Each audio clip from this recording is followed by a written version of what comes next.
No, so you've said two things that I really want to talk about. How do you keep it young?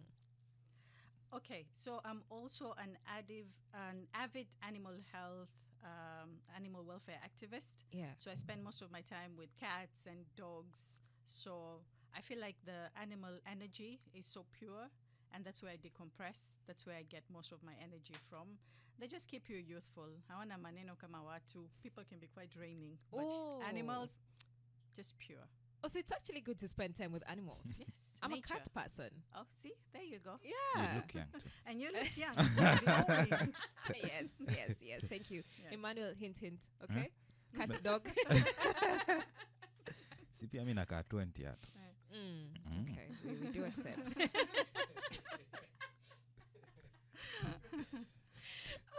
And the other thing you've said, okay, so I'm still gonna stick on the animal welfare. What else? Other than that, I really love working with youth as well. So in both areas of mental health and even with the animal welfare, I really work close with youth because I feel like we've kind of surpassed the stage of changing completely. But with youth, I mean, you're the future leaders. And so Yes. if we can change the present youth to be better future leaders, I think then we're going in the right direction. So that's where I'm at. All right. Yes. Now, the other thing you've mentioned is hypnosis. Yes. How did you get into that? And because I'm so excited. I was like, No, to be honest, let me just be real with Please. this. So when I did the neuro-linguistic practitioner, it came together with hypnosis, but I've actually never used it. Maybe I just hypnotize cats and dogs, but I've never really tried it in humans. So it's something I studied, but I've never practiced it, to be honest. I don't know. I just kind of feel weird doing it to humans, and it's never presented itself. So I would have volunteered. I would have volunteered someone, one of us. the DJ perhaps. Yes, so he can DJ get his Camps, voice. please. Yes. DJ Camps. Yes, we're going to have some a session after this show. Okay, he's ready. He's ready. This is going to be interesting. We'll record everything and then share it on our social media if it works. I hope it works. But anyway, Nusrat is here because it is Mental Health Thursday. And today we want to talk about post-traumatic stress disorder, which is a mental health condition. Yes. And so what causes, first of all, what is post-traumatic stress disorder? Okay. Sometimes with just the names themselves, you get the definition of it.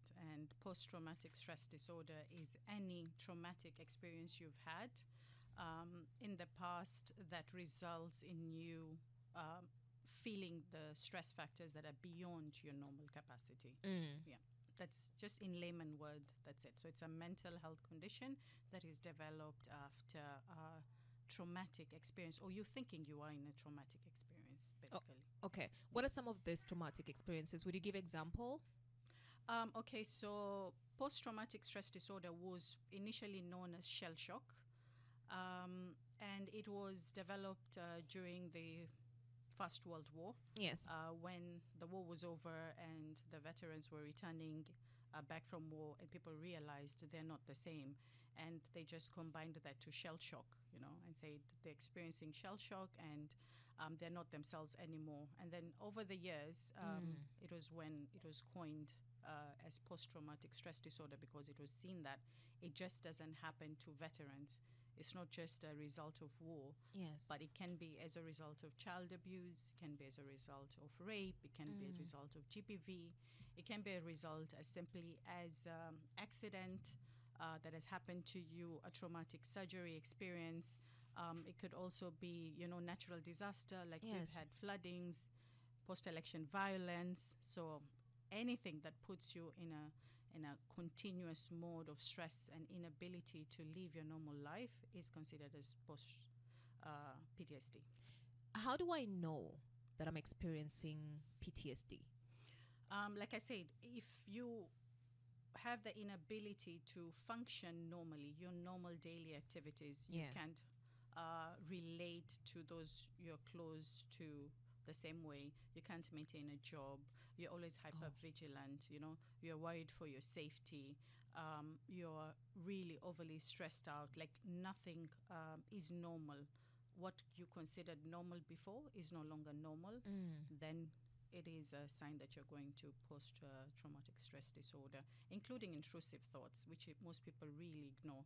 And that can start even from childhood. You just have a couple intrusive thoughts, and most of the time you tell yourself that I'm a bad person, or I might be considered to be an evil person with the intrusive thoughts, and then you shut it down. Most people have come to realize, especially in our communities, really shut down intrusive thoughts instead of actually dealing with them, and then it makes it worse. Give me examples of. Let's talk more on intrusive thoughts, and what are some of the examples? What give me the kind of thoughts that come into our mind, and you can say that this is an intrusive thought, and then now what should I do when I experience such? I'll combine two. I'll give Yes. you both. I'll give you an example of PTSD, and then I'll give an example of intrusive thoughts, and I'll Okay. give myself as an example. So I was married, had 2 kids, got divorced, stayed for 2 years. Then when I got into a relationship again, things moved too fast. We hardly dated. I got married within 4 months, moved into my in-laws' place where I was used to living independently, and different cultures completely. And adjusting to that, I got pregnant immediately. Oh. And I normally suffer from hyperemesis gravidarum, that is extreme morning sickness throughout the 9 months. So basically my life stopped so that I can make a life. So during that period, I really had so many intrusive thoughts of my aunt, my mom's younger sister, that passed away during childbirth. And it was so sudden, and we were so close. And I never dealt with that trauma. You know how we are told, eh? Mungu ametaka, she's gone. You know, Yes. get over it, she's in a better place, you know. So you kind of block it, and that's how we are taught to deal with grief in our communities. Just move along without really doing the processes. So I thought of her constantly. Not a day went by, not a night went by for 9 whole months. And I didn't know what that was. And when I delivered, I was so embarrassing during delivery because I was just screaming and being so Yeah. afraid of dying. And my gyno wasn't used to it because I've given birth to 2 kids. She's seen me. Yes. And so she goes like, what happened to you after the delivery? And I say, you know, I was thinking about my aunt a lot. So even when I was pushing the baby, I was thinking of my aunt and how she died. And I'm imagining all that. And then she said, do you know what you went through is PTSD? And the intrusive thoughts that you were getting aggravated it. And to make it worse, by the time I went to her now, I was also in postpartum depression. And my postpartum depression, now the intrusive thoughts had intensified, not just thinking about a dead auntie, but now the baby that I gave birth with, I kept thinking of ways to kill it. So the thoughts just come in. It's not you as a person that sit and think, how am I going to kill this? No, they just come. You are washing clothes, you're cooking, and then this thought just comes. I'm washing clothes, and what if you imagine you've put her in there and you're cooking, you imagine you've put her in the frying pan, you're doing this, and they come.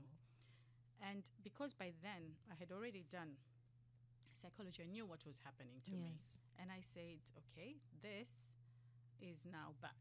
And I was afraid that I needed somebody to watch over me in case I actually act on it, because we've seen women that actually act on the intrusive thought. True. You know, so one thing for certain is intrusive thoughts are thoughts that are not yours.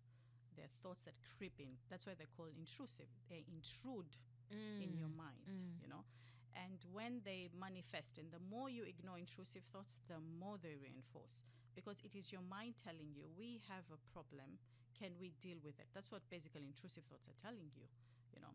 And like I said, intrusive thoughts can happen even during your childhood, in the sense that you could be brushing your teeth in the bathroom and thinking, and then a thought comes in, you've taken that brush and you've taken it around the toilet seat.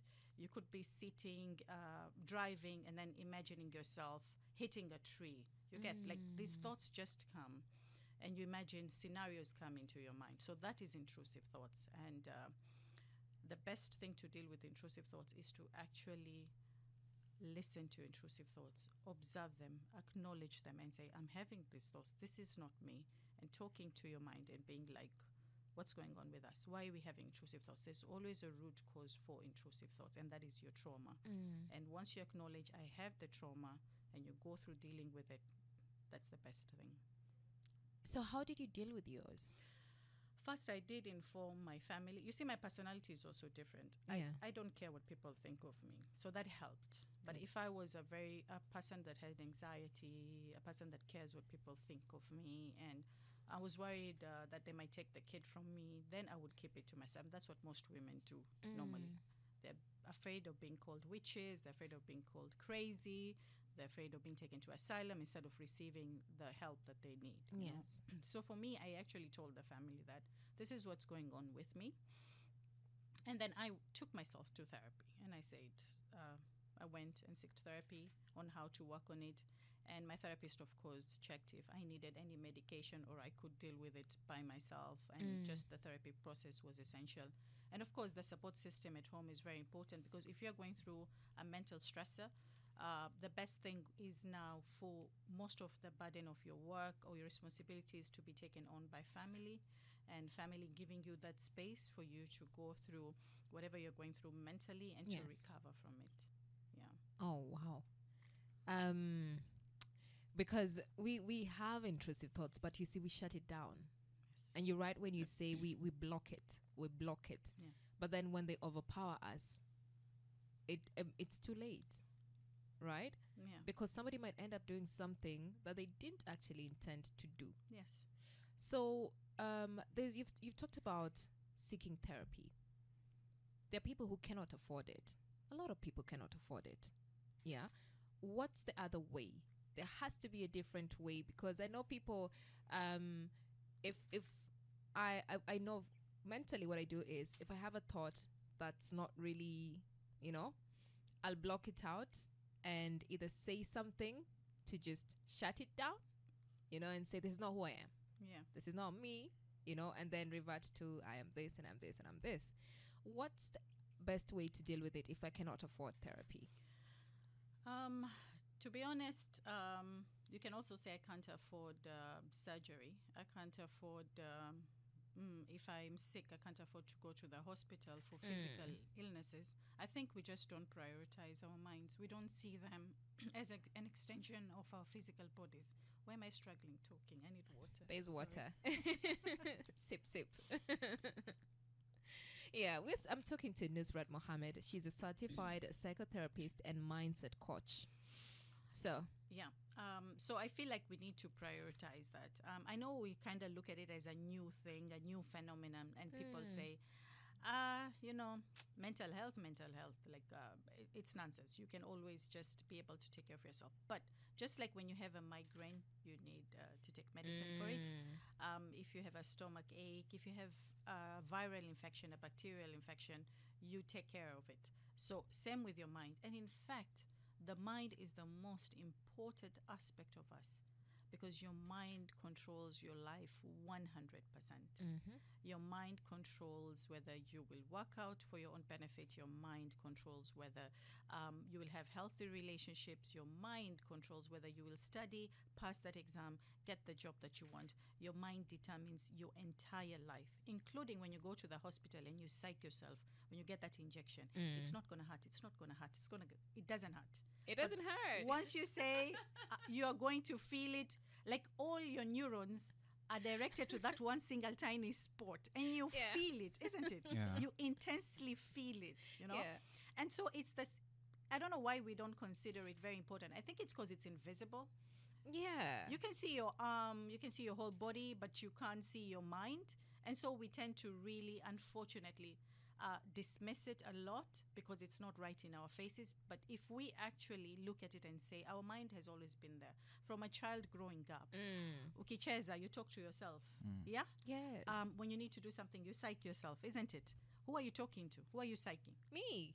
Who is you in that essence? Your mind. Yes. I always say there's two of you. There's you and there's your mind. If Yeah. only we acknowledge it and we talk to it, that's when you're told me, myself, and I. It's you and your mind. So how do I make my mind, how do I make it strong? How do I psych it? What do I do where when I wake up in the morning, I'm able to, I'm on a different zone? this is where now your affirmations come from. You know, Okay. we always keep everything in our mind. Like I said, because it's invisible, you have like 100 tabs in here, like a computer. Umeifungua paka, you can't even see those. What tab is that? That's so tiny. Yes. And so you overburden your CPU, your mind, you're overburdening it. Oh. So when you have these notebooks, when you have those little reminders on your Yes. phone, you are actually reducing the stress from your mind and putting it somewhere else where you're able to see it. And you feel like sometimes when you task your mind so much, utasahau a lot of things. Even when you study, there's a point you just stop and Yeah. be like, hapa, I need to 'cause if take a I break. add any more, nothing is gonna go inside Yeah. because you've overburdened it, you know. If you don't sleep well, same thing. So when you wake up in the morning and you don't feel psyched, you need to ask yourself, have I been getting enough sleep? Are my relationships that I have healthy? Am I eating healthy? You know, if you've been drinking and partying for a whole week and then you wake up and you're not psyched, what do you expect? You know? Yep. Yeah. If you've been sleeping around, you know, and then you say, I don't get healthy relationships, then your mind is telling you this is not for us, you know. So it's the same. When you wake up, that little notebook is a reminder. You have your affirmations there. Who am I? What am I? Where am I heading to? You remind yourself. And then you ask yourself, are we on the right track? Yeah. Because most often, if you're not on the right track, your mind is the first trigger that tells you, Mama, let's go back on track. So it will do everything in its power. And you may not like it. And though your intrusive thoughts, feeling lethargic, headaches, sijui tumbo la kuuma, you know, all those things now come up because your mind is trying to bring you back to your core reason and core purpose of who you wanted to be or where you are heading in your life. So you're saying we wake up in the morning and say, we who am I? Who am I? Answer What am that. What am I? Yes. Where am I? Heading. Where am I heading? Yes. And then also comes the question, am I on the right track? Yes. Now, as we're heading back home, we're winding down our day. Yes. How should we wind it down? You wind it down by asking yourself, did we do what we were supposed to do today? Were we on track? If we were not on track, then what happened to sidetrack us to something else? And if we were sidetracked, was it to our benefit still? You know? Does the sidetrack still lead to the same destination we want for ourselves? You know? And sometimes we are humans. The days don't go as we expect them to go. And then you beat yourself up so much and you say, nimeenda studio nimecheza tu leo, like nothing, there's nothing I did, I just wasted so much time. And now you feel guilty, you feel bad, and you start telling yourself, I don't think I can amount to anything, you know. I'm just like that. So when you do that, that's negative talk to yourself. So you go back and you be like, I'm human, today didn't work out, I'm going to do better tomorrow, and this is what I'm going to do tomorrow to make my day better. We need to be very kind to ourselves. And I keep telling people in sessions all the time, wewe si Mungu. Please don't try and be perfect. Don't try and be God. The best you can do is do the best you can with what you have and just make it better as you go along the way. When you overstress yourself, overstress your nervous system, you're not going to get anywhere with it. Oh my God, Nusrat. Buzz. What? But I'm happy because most of the things you're saying, because I'm also on a journey. I feel like life is a journey. Yes. We learn, we build, we'll grow. Yes. So there's certain things that I started doing. And so everything I've asked you that when I wind down my day, what should I do? That is for me as well. I'm like, am I doing it right? Yes. But I've also had instances where I leave work and I say, ish, I did get sidetracked today. It's like I'd planned my day. And then Emmanuel got into my business. Bilal got into my business. Ibtisam got into my business. So everything that I'd planned to do, I didn't do. Yes. But I ended up doing, they were up in my business. So I was Yes. helping them, but I didn't do anything. So when I go home, I feel like, I didn't do much today. Yes. Yeah, so that's like now me being sidetracked. Yes. Somebody's asking, good morning, darling. How are you? How do you know that you need therapy or your mind is not in the right state, or that you're not mentally okay considering that you have family and work? That's from Nancy. Okay. Like I said, when we started talking about PTSD, you know that you have a mental health issue when you can't function normally. There are people with social anxiety. There are people who have negative persona about themselves. There are people who can't be in healthy relationships. Anything that hinders you, saying that this is my dream, but I can't get to my dream because there's no other obstacle but myself. And myself being in situations where now you can't get out of bed, or you spend the whole day in bed doing nothing, scrolling. And it's not because you feel you're lazy as a person, it is because you feel just completely down, completely lethargic, completely like there's no point of me doing any of that, you know. Not because you're lazy and you're like, don't feel like doing it, I'm just gonna sit. No, you want to do it, but you can't, you know. When you head into substance abuse, you know, too much of alcohol intake, you get into drugs, you know, and it's all to just numb you from what you're feeling, numb you from doing what you're supposed to be doing. Also, when you can't relate properly with the people that you live with as well. If you find yourself all the time aggressive, you know, all the time you're crying, mtu akikuongelesha, just something simple. Sometimes it happens even in offices. Yeah. Something simple, mtu amekwambia, and you're like, you just erupt, you cry, or you get angry, and you're like, but that later you're like, that's not something that should have made me feel that way. Yeah. You know? If in terms of relating to people, if two people talk, you feel like they're talking about you all the time. You have trust issues with everyone, you know? Yeah. You don't feel like engaging with people. You're all the time in isolation. And I know, being a Taurus, sometimes I'm a very engaging person, and sometimes I just want to lock myself in my room and decompress. Yes. That's different. But if all the time you can't stand people, you just want to be locked, because the minute you deal with people, una anxiety, you have the panic attacks, you are like, how will they think of me? Then you know you need mentally you need help to deal with that. Yeah. And most often it's not even you're depressed or anything. Sometimes it could be you have difficulty dealing with the normal stresses of life. Sometimes it could be like, we grew up in a different generation. We grew up at a time where we lived in extended families, we lived with people around, we saw how grown-ups interacted, how they dealt with different emotions. Like with the Gen Zs and you know, the Gen Alphas that are coming up now, we are the mothers now. We're in studio by 9 a.m. We are traveling. Yes. We are getting, you know, we're getting our stuff done. We are not present the way we normally are present. So what time do we teach our kids manners? You know, what time are we there for them, teaching them emotions? We are not. So you... Why are you attacking me? Exactly.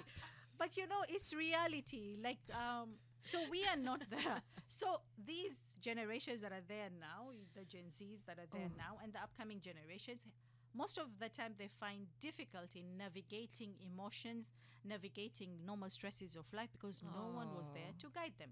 We're essentially animals. We need to be taught. You see, you even see if it is a lion, if it is even a mouse in the house, a cat, they teach their offsprings a way of life. This is how you'll hunt. This is how you'll clean yourself. This is how you'll do this. This is when you lift your tail up, it means this. So anafundishwa. But we don't. We've evolved to being very individual, busy human beings. We've left the social aspect of family, and that has really negatively impacted the most people mentally, especially youth growing up. From the symptoms, tell me who gets affected the most with PTSD. There's no one actually that gets affected the most. Anyone can be affected the most. It just depends on the kids and adults. Yes, it's the same, because it depends. It depends on what the trauma is. Okay. So even if as an adult, we can't discredit it and say, oh, you're an adult, get over it. Get over it, or the trauma shouldn't be as much as the child. Because look at what's happened now with the flooding that happened. You know, that's like a disaster that happened. Not even like, it's a disaster that happened. And most people were displaced, you know. People lost lives, they lost loved ones, you know, they lost their livelihoods.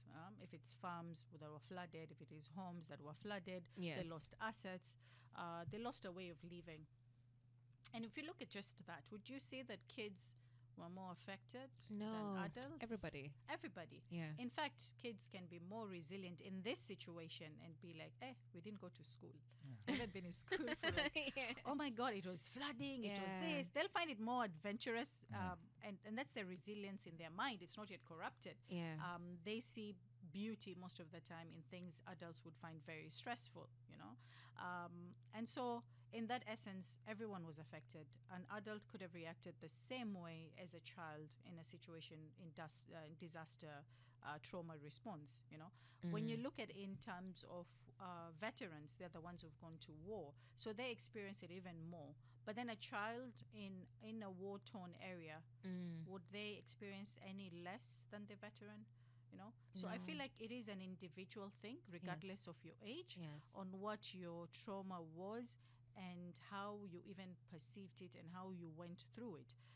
With the Mandamano that happened right now, there are those that were carjacked, put in boots and whatever. So even that is a traumatic experience that can cause PTSD, because each time you can't get in a car, you are scared. You imagine yourself Yes. in a boot again. If there are any that were tortured, they would now have multiple traumas. Just the trauma of being put in the boot, and then the trauma of experiencing the torture, and then they'll be looking over their shoulder all the time. They're hyper vigilant. So we relive it again. You relive it again all over again. And then you also have now the physical aspect of it.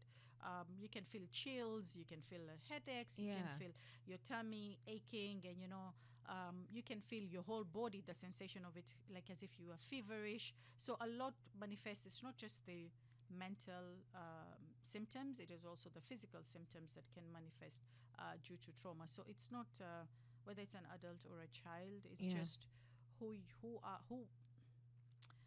you are in that situation, regardless of your age, gender, and what that trauma meant to you. Like you said, you with a resilient mind would probably handle trauma better than somebody that already suffers from anxiety, that already has a fragile mind. Yeah. Yeah. So that matters as well. You've said something that has taken me back. So there was this time I got mugged. It was the first time. I'm told when you're in Nairobi, you have to go through it. Yeah, that's what my siblings said. It's like, oh, mekaribisho Nairobi. Yeah.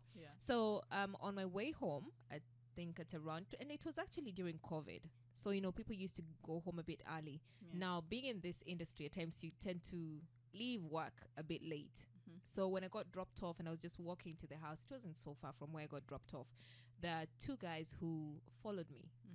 Now this is a route that I've taken for close to 1.5 years. Yeah. And I'm used to this road. So I'm on my phone and I see people coming, like two men behind me.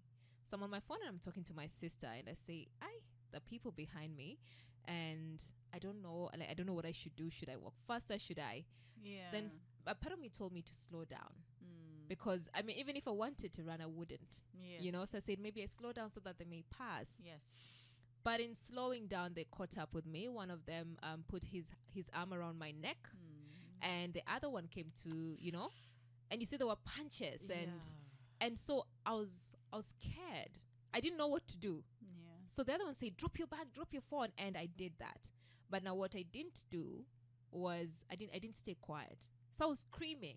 Now unfortunately for me, that meant you're causing you're alerting Attention, you're alerting the neighbors. So Yes. stop screaming. And I don't know what happened, but I stopped eventually, and then they pushed me on the ground. They took my bag, they took my phone, and they left. Now I went home after that incident, so scared, so shaken. I still walked home. Yeah. But 2 days later, of course, I went to the hospital, and then I left and I moved into a friend's place. This is a safe place. It's a compound, it's gated, it's everything. Yeah. But now, even as I was standing outside, I could feel shadows. Yes.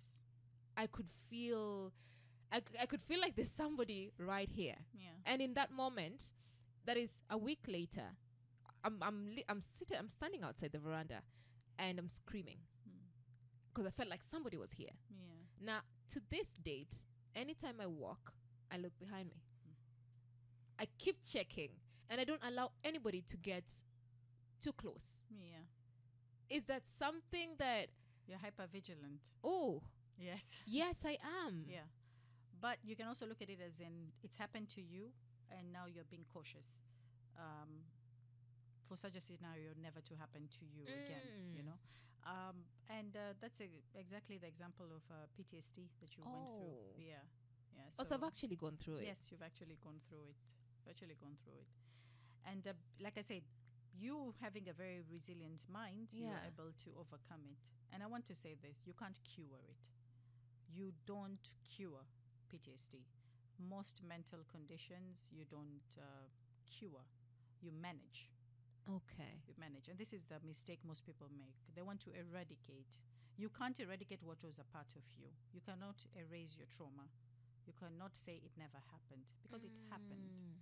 you know. And the more you tell your mind it didn't happen, the more your mind reinforces it happened. It happened and you have to accept it happened.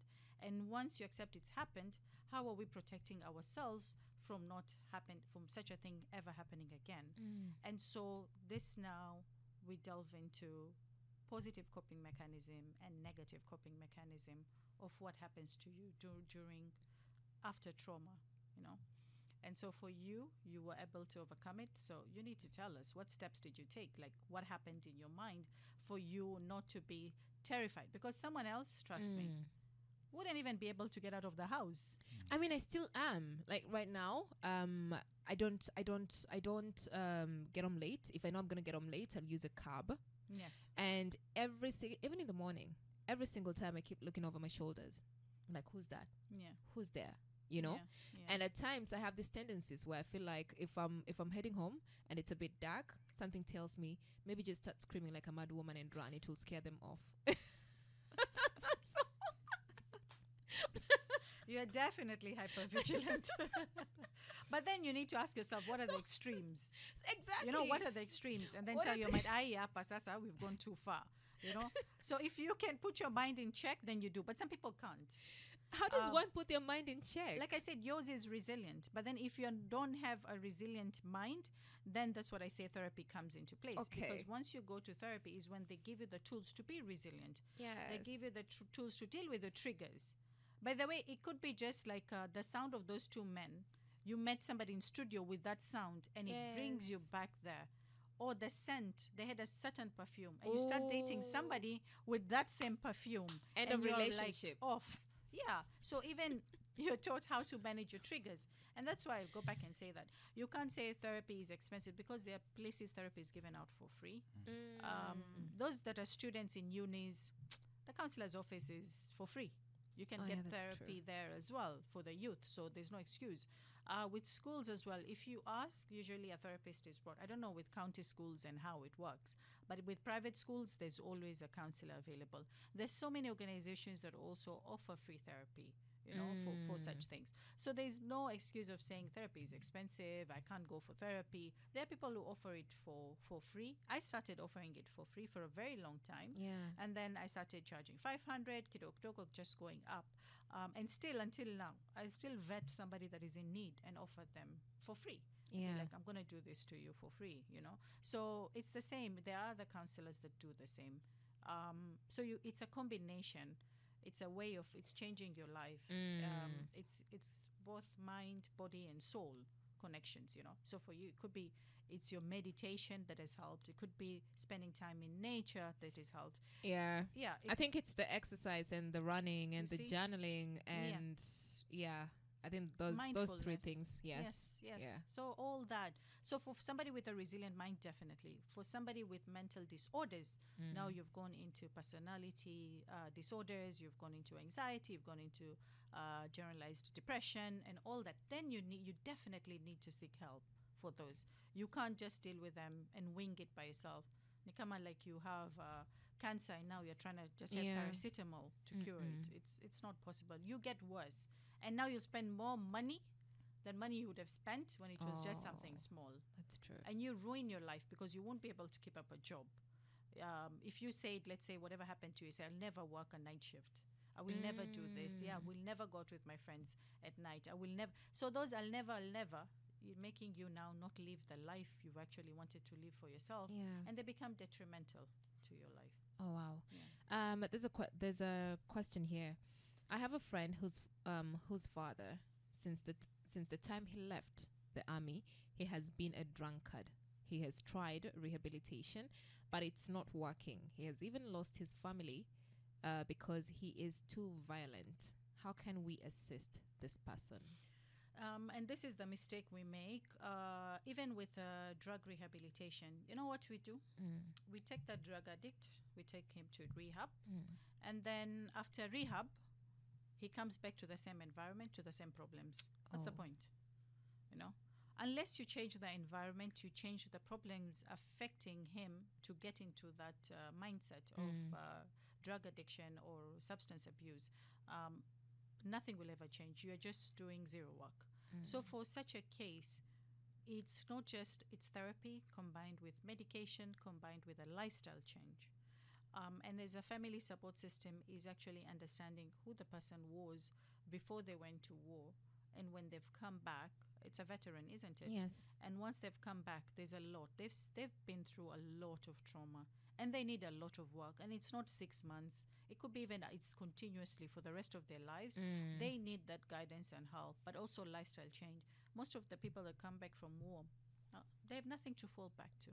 Even in America, like you see, the veterans, that's what they complain about. Yeah. They say we've gone to war, we've come back. They can't fit into the normal society because what they've experienced is no longer normal, one. And then two, they only job that they ever learned is how to be a soldier. So what are they coming back home to? Financial burdens, they can't relate to the people around them. So the support system also needs to understand, how are we going to relate to this person? What space are we giving them to just be?